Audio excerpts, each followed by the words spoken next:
Hello friends, welcome to study online. और आज हम डिस्कस करने वाले हैं हमारी जो सीरीज चल रही है हिस्ट्री की। उसमें हमारा जो टॉपिक चल रहा था बौद्ध धर्म से संबंधित, तो उसमें हमने कुछ जो है पार्ट इसका पहले वीडियो में पढ़ लिया था और कुछ पार्ट अभी हम पढ़ने वाले हैं। अगर आपने वो वीडियो नहीं देखी है तो उसका जो लिंक है वो आपको डिस्क्रिप्शन में या प्लेलिस्ट से आप वहाँ से जाके देख सकते हैं। और उसमें हमने डिस्कस किया था कि आने वाली वीडियो में हम क्या क्या डिस्कस करने वाले हैं। तो यहाँ आज हम डिस्कस करेंगे बौद्ध संगीतियाँ, बौद्ध धर्म की शाखाएं और बौद्ध धर्म का साहित्य और अन्य महत्वपूर्ण प्रश्न या तथ्य जो भी अभी तक परीक्षाओं में पूछे गए हैं वो सभी। तो इससे पहले की जो वीडियो थी हमने उसमें जो है डिस्कस किया था कि किस तरीके से जो है एक 6वीं शताब्दी में जो है एक धार्मिक आंदोलन उभर के सामने आता है, जिसमें नास्तिक संप्रदाय में जो है बौद्ध धर्म हम पढ़ रहे थे। बौद्ध धर्म में मेनली हमने गौतम बुद्ध के बारे में पढ़ा था, उन्हीं से रिलेटेड हम आगे पढ़ने वाले हैं। तो यहाँ पे हमने पढ़ लिया था यहाँ तक, और यहाँ अभी हम जो है वापस से अपने टॉपिक पे आ जाते हैं। तो यहाँ हम पढ़ने वाले हैं कि बौद्ध धर्म गौतम बुद्ध से जुड़े हुए अन्य महत्वपूर्ण प्रश्न। और आज हम हमारा जो टॉपिक रहेगा वो डिस्कस करेंगे सबसे पहले बौद्ध संगीतियाँ। तो देख लेते हैं अभी तक की कितनी बौद्ध संगीतियाँ हुई हैं और जो है किन किन जगहों पे हुई हैं, क्या इनकी मुख्य विशेषताएं हुई हैं। देखिए, इनसे रिलेटेड जो है वो क्वेश्चन जो बनाना बहुत सारे क्वेश्चन बन जाते हैं और ये बहुत बहुत ज़्यादा इम्पोर्टेंट है, क्योंकि ये जो है पीसीएस में, एसएससी में, यूजीसी नेट में और जितने भी आपके एग्ज़ाम हैं उनमें सब में इसमें से कम 1 से 2 क्वेश्चन आपके बनते ही बनते हैं। आप इसका स्क्रीनशॉट ले सकते हैं, स्क्रीनशॉट के साथ साथ आप इसको नोट डाउन कर सकते हैं अपने नोटबुक में और एज इट इज़ उसको याद कर सकते हैं। तो आपको याद करने का एक तरीका जो है वो इजी मैं बताने वाली हूँ कि आप इसको कैसे याद करेंगे। सबसे पहले तो जो है इसके जो है ईस्वी याद करेंगे कि कैसे ये हुई थी। तो यहाँ पे हम देख लेते हैं कि वर्ष एक जो है 483 ईसा पूर्व में हुआ, फिर उसके 100 साल बाद में 383 ईसा पूर्व में हुआ, फिर 247 ईसा पूर्व में। ये जो 3 संगीतियाँ थी वो सब जो है वो ईसा पूर्व में हुई थी। और केवल एक संगीति थी बौद्ध संगीति। बौद्ध संगीति का मतलब होता है सभाएं। जो एक संगीति थी वो हुई थी 102 ईस्वी में। यानी कि अगर आपसे क्वेश्चन पूछा जाता है कि वह कौन सी संगीति थी जो ईसा पूर्व में ना होकर ईस्वी में हुई थी, तो ये लास्ट वाली थी जो कहाँ हुई थी, कुंडलवन यानी कश्मीर में हुई थी। अब इनका स्थान देख लेते हैं कि जो पहले वाली जो 3 थी वो तीनों ही बिहार में हुई थी। पहली राजगृह में, दूसरी वैशाली में और तीसरी पाटलिपुत्र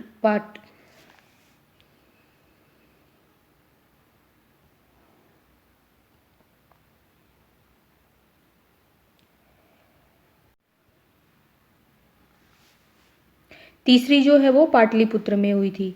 तो राजा अब हम इनके याद कर लेते हैं कि कौन किस किसने कराई थी। तो पहली जो संगीति कराई थी वो अजातशत्रु ने कराई थी, फिर कराई थी कालाशोक ने, उसके बाद कराई थी अशोक ने, देन कनिष्क ने। उसके बाद इसके जो है मेनली आपसे पूछे जाते हैं कि या तो इसके राजा पूछे जाते हैं या इसके अध्यक्ष पूछे जाते हैं। तो पहली जो संगीति हुई थी बौद्ध संगीति, उसके जो अध्यक्ष थे वो थे महाकश्यप, दूसरे थे वो सवाकामी, तीसरे थे मौक्लीपुत्र तिस्त और चौथे में वसुमित्र और अश्वघोष। यहाँ पे 2 नाम हैं। तो वसुमित्र जो थे वो इसके जो थे वो अध्यक्ष थे, और जो अश्वघोष थे वो उपाध्यक्ष थे। यानी कि 2 लोग थे जिन्होंने इसमें अध्यक्षता की थी। तो इस तरीके से हम याद रख सकते हैं। अच्छा, अब इसमें मेन इम्पोर्टेंट चीज़ है कि इनमें हुआ क्या था। तो जो 483 ईस्वी में जो पहली बौद्ध संगीति हुई थी जो अजातशत्रु ने कराई थी बिहार राजगृह में, उसमें जो है सूत पिटक और विनय पिटक जो है जो ग्रंथ थी, किताबें थी, वो लिखी गई थी। ये बहुत ही फेमस जो है किताबें हैं बौद्ध धर्म की। 383 ईसा पूर्व में जो वैशाली में बौद्ध संगीति हुई जिसको कालाशोक ने कराया था, उसमें पहली बार विभाजन देखा गया। अब देखिए, हमने विभाजन पढ़ा है बौद्ध धर्म में महायान और हीनयान, लेकिन ये विभाजन जो है वो वो वाला वैसा विभाजन नहीं था कि बिल्कुल ही जो है 2 टुकड़ों में हिस्सों में बँट गया था, नहीं। यहाँ पे एक जो है चिंतन का विभाजन देखा जाता है कि कुछ लोग जो है वो किस तरीके से सोचते थे, कुछ लोग जो है कुछ किस तरीके से। तो यहाँ पे हम 2 मेनली बात करते हैं, महासांघिक और थेरवादी। अब इनमें दोनों में क्या डिफरेंस था? जो महासांघिक थे वो थे नए विचारों वाले और थेरवादी थे जो पुराने विचारों वाले। ठीक है, तो इस तरीके से हम याद रखेंगे कि पहली बार विभाजन कब देखने को मिलता है, या मतभेदों में विभाजन अगर पूछा जाता है कि बौद्ध संगति में मतभेदों में विभाजन कब देखने को मिलता है, तो ये जो है 883 ईसा पूर्व में जो बौद्ध संगति हुई थी उसमें देखने को मिलता है। नेक्स्ट है 247 ईसा पूर्व में जो पाटलिपुत्र बिहार में बौद्ध संगति हुई थी, उसकी जो होस्ट थे वो थे अशोक, और इसके जो अध्यक्षता थी वो मोगलीपुत्र इसने की थी। अभिधम पिटक जो है तीसरा जो ग्रंथ था, जिसको जो है तीनों ही ये जो है त्रिपिटक माने जाते हैं। त्रिपिटक मतलब 3 पिटक, यानी कि 3 जो मेन ग्रंथ थे, सुत्त पिटक, विनय पिटक और अभिधम पिटक, जो तीनों की जो रचनाएं हैं इन्हीं बौद्ध संगतियों में की गई थी। और लास्ट संगति हुई थी 102 ईस्वी में, जो कनिष्क ने करवाई थी। कनिष्क आपको पता होगा कश्मीर का राजा था। तो यहाँ पे 2 लोगों ने जो है अध्यक्षता की थी, वसुमित्र और अश्वघोष ने। और यहाँ पे जो है एक जो है साफ साफ जो है विभाजन देखने को मिलता है, कहाँ में? बौद्ध धर्म में, जिसमें एक महायान शाखा थी और हीनयान शाखा थी। अब यहाँ पे देखिए हमें यहाँ से पता चल जाता है कि महायान और हीनयान शाखा जो है वो लास्ट जो हमारी बौद्ध संगति थी वहाँ से ये बौद्ध धर्म जो है वो 2 भागों में बट गया था। अब हम ये देख लेते हैं कि महायान शाखा और हीनयान शाखा में क्या अंतर था। इसी के बेस पे हमसे क्वेश्चन भी पूछे जाते हैं। देखिए, जैसे हमने पहले डिस्कस किया था कि जो थेरवादी और महासांघिक थे उन्हीं को हम आगे पढ़ सकते हैं कि हीनयान जो है वो प्राचीन रूप से सोचने वाले लोग थे, यानी कि यहाँ पे महासांघिक लोग थे वो नई विचारधारा के थे। तो थेरवादी, तो हम कहीं ना कहीं ये कह सकते हैं कि जो थेरवादी थे, ये कह सकते हैं कि जो थेरवादी थे वो हीनयान में चले गए और जो महासांघिक थे वो महायान में आ गए। इस तरीके से हम देख सकते हैं, क्योंकि विचारधारा में अंतर जो है वहीं से देखने को मिल गया था। अब हीनयान में जो है वो रूढ़िवादी लोग थे और प्राचीन रूप से सोचने वाले लोग थे। बुद्ध को जो है उन्होंने महापुरुष माना, लेकिन उन्होंने देवता नहीं माना। किसने? हीनयान ने। और मूर्ति पूजा के विरोधी थे। पाली भाषा में, जैसे कि पाली भाषा में इसमें ग्रंथ मिलते हैं, और इसका जो प्रचार प्रसार था वो बहुत ज़्यादा जो है मतलब दक्षिण की तरफ ज़्यादा रहा, जिसमें श्रीलंका, दक्षिण भारत, बर्मा या थाईलैंड आदि में देखने को मिलता है। अब बात कर लेते हैं महायान शाखा की। तो यहाँ पे ये जो था वो नवीन रूप था, जिसको हम महासांघिक रूप भी बोल सकते हैं। और यहाँ पे जो है बुद्ध को जो है एक देवता, एक अवतार के रूप में पूजा जाता था। और परिवर्तन समर्थक थे, यानी कि नए विचारों का जो है वो नए विचारों को जो है वो स्वीकार करते थे। मूर्ति पूजा में विश्वास करते थे। और अभी जो इनके ग्रंथ मिले हैं वो संस्कृत भाषा में मिले हैं। बोधिसत्व की प्राप्ति। अब ये बोधिसत्व की प्राप्ति क्या होती है?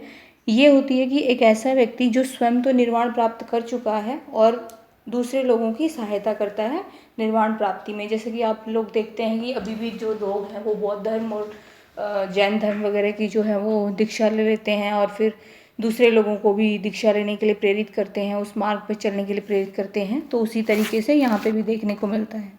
इसका जो प्रचार प्रसार था वो उत्तर भारत में हुआ, चीन, जापान, तिब्बत आदि क्षेत्रों में सबसे ज़्यादा हुआ।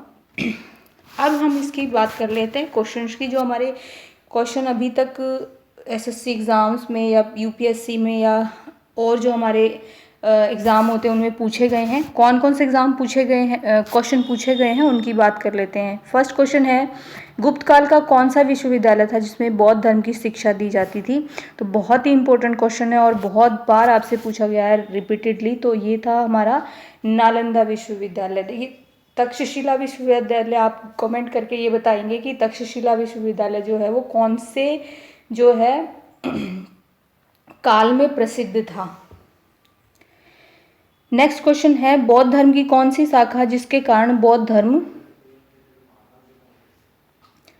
का पतन माना जाता है? देखिए, यहाँ पे ये एक नया क्वेश्चन बनता है आपके लिए और ये क्वेश्चन पूछा भी गया है कि कौन सी ऐसी शाखा ने जन्म लिया जिस हम अभी तक हमने दो ही शाखाएं पढ़ी, हीनयान और महायान, लेकिन जब थोड़े और विचारों के लोग उसमें आ गए थे तो इसमें जो है एक नई शाखा ने जन्म ले लिया था। तो वह कौन सी शाखा थी जिसके कारण जो है बौद्ध धर्म का पतन माना जाता है? तो ये थी वज्रयान। अब ये क्या था? ये था कि इस शाखा का जो जन्म था वो गुप्त काल के आसपास माना जाता है और इसमें जो है वो आडंबरों की प्रधानता होती है। तो जब भी किसी भी धर्म में बहुत सारे आडंबर आने लग जाते हैं, किसी सभ्यता में जब बहुत सारे आडंबर आने लग जाते हैं तो उसका जो पतन होना शुरू हो जाता है। तो वज्रयान एक ऐसी शाखा ने जन्म लिया जिसके कारण बौद्ध धर्म का जो है वो धीरे धीरे पतन होता चला गया। नेक्स्ट क्वेश्चन है, बौद्ध धर्म में त्रिपिटक कौन कौन से हैं? हमने अभी डिस्कस किया था कि कौन से त्रिपिटक हैं, सुत्त पिटक, विनय पिटक, अभिधम्म पिटक। तो इसका मतलब हमारा जो आंसर हो जाएगा वो क्या हो जाएगा? उपरोक्त सभी। अब एक क्वेश्चन इससे और बनता है कि सुत्त पिटक में जो है वो किन चीज़ों का वर्णन है? तो सुत्त पिटक में बुद्ध के उपदेशों का, ये जो है क्लास नोट्स आप साथ साथ बनाते चलिए। विनय पिटक में क्या है? संघ के नियम। हमने पिछले वीडियो में डिस्कस किया था कि जो शिक्षा दी जाती थी वो संघ या विहार या मठ में दी जाती थी। संघ यानी कि सभा के जो नियम होते थे उनका संकलन था। और अभिधम्म पिटक क्या था? इसमें थे बुद्ध के दार्शनिक विचार, जिसको कहानियों के माध्यम से कहा जाता था, दार्शनिक विचार। तो इन सब को जो है आप नोट करके चलेगा कि सुत्त पिटक में क्या है? बुद्ध के उपदेश हैं और उपदेशों का संग्रह है। और विनय पिटक में क्या है? संघ के नियमों का संग्रह है। और अभिधम्म पिटक में बुद्ध के दार्शनिक विचारों का संग्रह है। नेक्स्ट क्वेश्चन है, बौद्ध धर्म में पूजा स्थल को क्या कहा जाता है? अब यहाँ पे हमने ये जो क्वेश्चन है ये आपसे कई बार पूछा जाता है कि बौद्ध धर्म में जो पूजा स्थल है उसको क्या कहा जाता है। और ये क्वेश्चन जो है आपसे विभिन्न धर्मों के बारे में भी पूछा जाते हैं कि इस धर्म में पूजा स्थल को क्या कहते हैं। कई बार आपसे अलग अलग धर्मों के बारे में पूछ लिया जाता है। तो यहाँ पे बात हो रही है, यहाँ पे 3 ही ऑप्शन बन पाए हैं तो एक ऑप्शन आप अलग से अपना ऐड करके पढ़ सकते हैं इसमें। तो यहाँ पे पूजा स्थल की बात हो रही है तो पूजा स्थल जो है वो चैत्य को कहते हैं, जो बौद्ध धर्म का जो है पूजा स्थल है।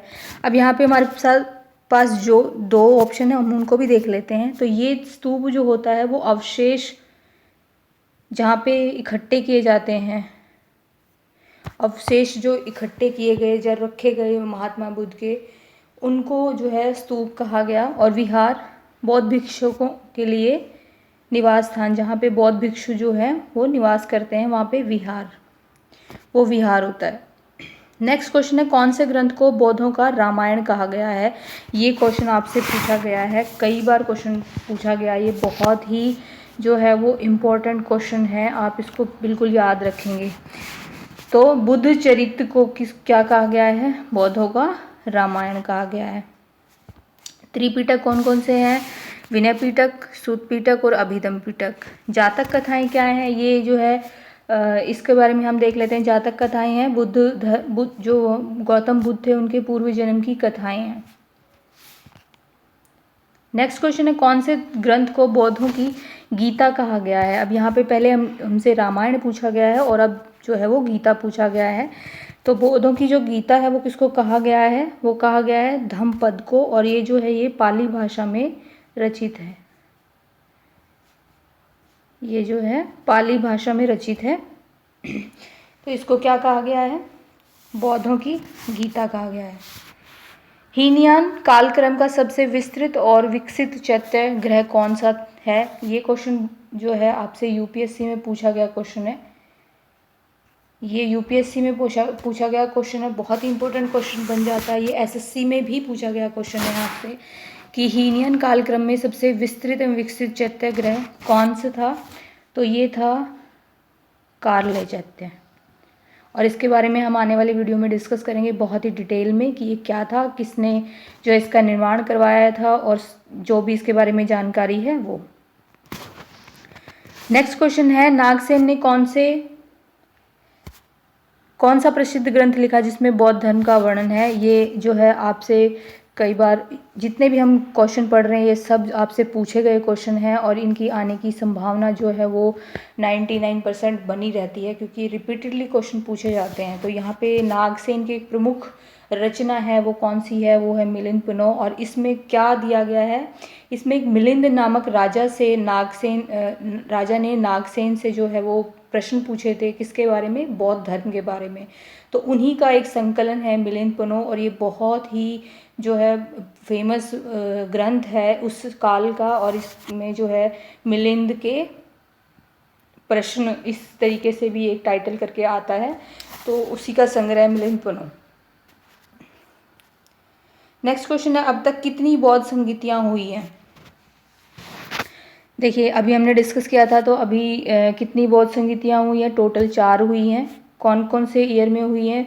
483 ईसा पूर्व में हुई है, फिर हुई है 383 ईसा पूर्व में, उसके बाद हुई है 247 ईसा पूर्व में, और एक हुई है लास्ट में 102 ईस्वी में, जो कि लास्ट हुई है। तो इस तरीके से हम इसके जो है क्रम को याद रख सकते हैं इजीली। लास्ट क्वेश्चन है, सही मिलान करो। ये एक तरीके से आपके लिए एक नोट है बहुत ही अच्छा सा, जिसको हम याद करते हैं, और इससे क्वेश्चन बनता ही बनता है। आपने क्वेश्चन इसके बारे में ज़रूर पढ़ा होगा जब भी आपने बौद्ध धर्म से रिलेटेड ऑब्जेक्टिव पढ़े होंगे, या बौद्ध धर्म से रिलेटेड ऑब्जेक्टिव आपने कभी किसी एग्ज़ाम में देखे होंगे, तो यहाँ से प्रश्न जो है आपसे पूछा ही जाता है। तो कोई भी एक जो है आपको घटना दे दी जाती है, या आपको एक प्रतीक दे दिया जाता है, और उसमें पूछा जाता है कि इसकी घटना बताइए या प्रतीक बताइए। जैसे कि यहाँ पे एक तरफ घटना है कि जन्म, गृह त्याग, ज्ञान और निर्माण, और ये सब किसके बारे में? ये गौतम बुद्ध के बारे में है। तो उनको कुछ प्रतीकों से जोड़ा जाता है। तो कैसे एक तरफ जो है घटनाएं दी गई, दूसरी तरफ प्रतीक दिए गए हैं, जिसमें कमल एवं सांड, घोड़ा, ज्ञान पीपल, और निर्माण में पदचिन्ह या स्तूप। तो यहाँ पे जो है अगर ऑप्शन की बात करें तो हमारा पहला ऑप्शन ठीक हो जाएगा, और सब जो है वो आमने सामने लिखे हुए हैं, और इसको आपको बिल्कुल जो है रट लेना है, या बिल्कुल एक अच्छे तरीके से याद कर लेना है कि इसको कैसे याद रखेंगे। तो जो कॉमन है सबसे पहले वो याद कर सकते हैं कि जब जन्म जो ज्ञान है वो पीपल के पेड़ के पास उनको हुआ था, और जो है गृह त्याग गया यानी कि वो घोड़े पे बैठ के कहीं पे चले गए थे। निर्वाण यानी कि जो है जब निर्वाण की प्राप्ति हो जाती है तो उनके अवशेषों को स्तूप में रखा जाता है, और जन्म जो है वो कमल एवं सांड का प्रतीक माना जाता है। तो इस तरीके से हम इसको याद कर सकते हैं। तो यहाँ पे हमारा जो बौद्ध धर्म से रिलेटेड जो टॉपिक था वो हमारा हो जाता है पूरा, और आगे आने वाले जो हमारी सीरीज़ होगी हम उसमें हमारा स्टार्ट करेंगे जैन धर्म से रिलेटेड। उसमें भी जितने भी हमारे कॉन्सेप्ट प्लस ऑब्जेक्टिव आपके सामने आते रहेंगे। आई होप कि आपको वीडियो अच्छी लगी होगी। अगर वीडियो अच्छी लगी है तो अपने फ्रेंड्स के साथ शेयर करें, लाइक करें, और अपनी एग्ज़ाम की तैयारी को अच्छे से करें। तब तक के लिए stay healthy and best of luck for your exam.